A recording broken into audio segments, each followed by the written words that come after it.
everyone, this is my Royal Enfield Hunter 350 and I'm doing this video because I've noticed from the comments below my first video that we all have the same problem, and that it's a sound that comes from this side of the motorcycle, and the sound is something like a tickle that we can hear when we drive, and it comes from around when you have like 500 kilometers.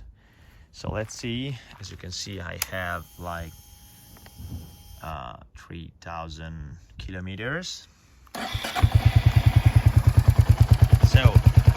as you can hear, signals inside here.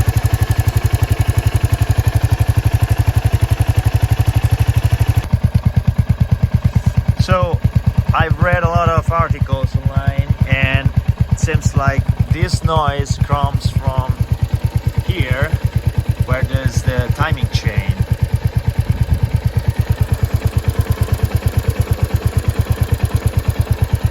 And it looks like there are no solutions for fix this. So if you know something more, just comment below. And I don't know if for you it's the same, but the bike, it's still pretty smooth and good when I drive it. So I think it's a problem only about the noise. So if you know something more, just comment below, and see you in the next video.